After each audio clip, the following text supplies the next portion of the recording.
एक ऐसी कथा जिसे श्रद्धा से सुनने पर घर में सुख, शांति और समृद्धि का वास होता है। भगवान विष्णु के सत्यनारायण रूप की महिमा इतनी अद्भुत है कि जो भी भक्त सच्चे मन से व्रत और कथा करता है, उसके जीवन के दुख धीरे धीरे दूर होने लगते हैं। आज की इस पवित्र कथा को अंत तक जरूर सुनिए, क्योंकि इसमें छुपा है भक्ति, सत्य और जीवन बदलने वाला संदेश। पहले समय में उल्कामुख नाम का एक बुद्धिमान राजा रहता था। वह सत्यवक्ता और जितेंद्रिय था। प्रतिदिन देवस्थानों पर जाता तथा गरीबों को धन देकर उनके कष्ट दूर करता था। उसकी पत्नी कमल के समान मुख वाली और सती साध्वी थी। पुत्र प्राप्ति के लिए भद्रशिला नदी के तट पर उन दोनों ने श्री सत्यनारायण भगवान का व्रत किया।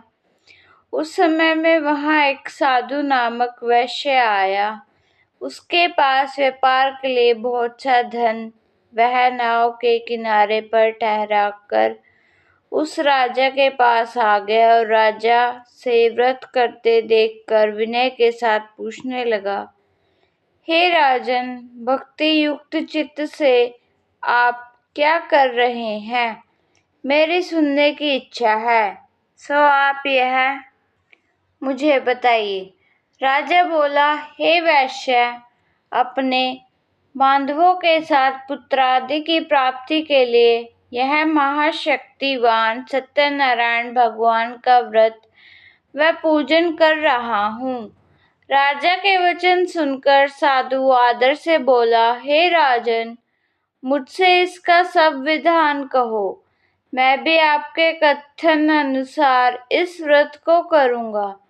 मेरे भी कोई संतान नहीं है। मुझे विश्वास है कि इस व्रत के करने से निश्चय ही होगी। राजा से सब विधान सुन व्यापार से निवृत्त होकर आनंद के साथ अपने घर को गया। साधु ने अपनी स्त्री को संतान देने वाले इस व्रत को सुनाया और प्रण किया कि जब मेरे संतान होगी तब मैं इस व्रत को करूँगा। साधु ने ऐसे वचन अपनी स्त्री लीलावती से कहे। एक दिन उसकी स्त्री लीलावती पति के साथ आनंदित हो सांसारिक धन में प्रवृत्त होकर सत्यनारायण भगवान की कृपा से गर्भवती हो गई तथा 10वें महीने में उसके एक सुंदर कन्या का जन्म हुआ। दिनों दिन वह इस तरह बढ़ने लगी जैसे शुक्ल पक्ष का चंद्रमा बढ़ता है। कन्या का नाम कलावती रखा गया।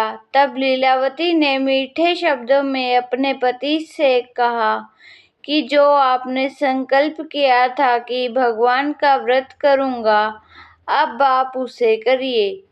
साधु बोले, हे प्रिय, इसके विवाह पर करूंगा। इस प्रकार अपनी पत्नी को आश्वासन दे वह नगर को गया।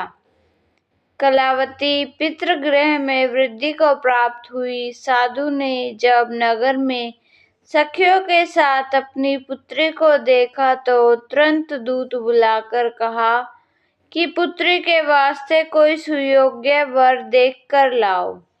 साधु की आज्ञा पाकर दूत कंचन नगर पहुंचा और वहां पर बड़ी खोज कर देखभाल कर लड़की के लिए सुयोग्य वणिक पुत्र को ले आया।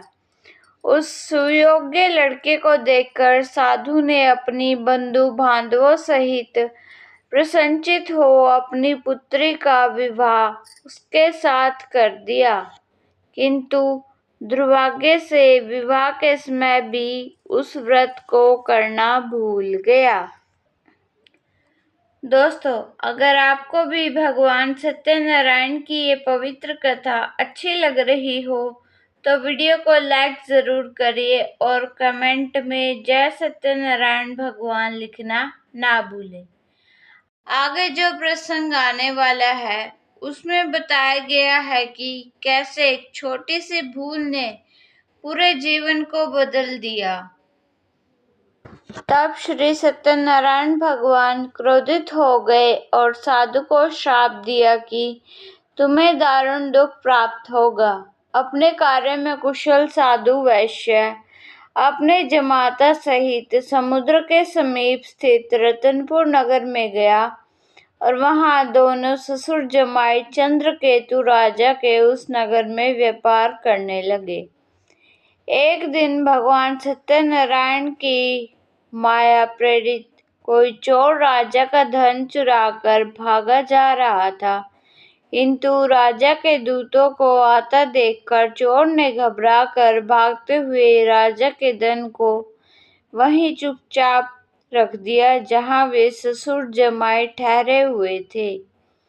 जब दूतों ने उस साधु वैश्य के पास राजा के धन को रखा देखा तो वे दोनों को बांध कर ले गए और राजा के समीप जाकर बोले, हे राजन, यह दो चोर हम पकड़ लाए हैं, देखकर आज्ञा दीजिए। तब राजा की आज्ञा से उनको कठोर कारावास में डाल दिया गया और उनका सब धन छीन लिया। सत्यनारायण भगवान के श्राप के कारण साधु वैश्य की पत्नी व पुत्री भी घर पर बहुत दुखी हुई।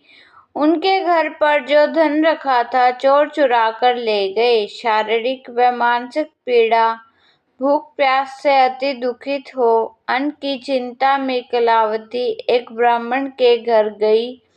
वहां उसने सत्यनारायण भगवान का व्रत होते देखा, फिर कथा सुनी तथा प्रसाद ग्रहण कर रात को घर आई। माता ने कलावती से कहा, हे पुत्री, अब तक कहाँ रही व तेरे मन में क्या है?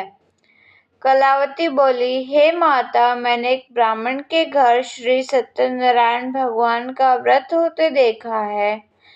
कन्या के वचन सुनकर लीलावती भगवान के पूजन की तैयारी करने लगी। लीलावती ने परिवार और बंधुओं सहित श्री सत्यनारायण भगवान का पूजन किया और वर मांगा कि मेरे पति और दामाद शीघ्र घर आ जाएं। साथ ही प्रार्थना की कि हम सबका अपराध क्षमा करो। सत्यनारायण भगवान इस व्रत से संतुष्ट हो गए और राजा चंद्रकेतु को स्वप्न में दर्शन देकर कहा, हे राजन, जिन दोनों वैश्यों को तुमने बंदी बना रखा है वे निर्दोष हैं। उन्हें प्रातः ही छोड़ दो और उनका सब धन जो तुमने ग्रहण किया है लौटा दो, नहीं तो मैं तेरा धन, राज्य, पुत्रादि सब नष्ट कर दूंगा। राजा से ऐसे वचन कहकर भगवान अंतर्ध्यान हो गए। प्रातःकाल राजा चंद्रकेतु ने सभा में अपना स्वप्न सुनाया। फिर दोनों वणिक पुत्रों को कैद से मुक्त कर सभा में बुलाया। दोनों ने आते ही राजा को नमस्कार किया।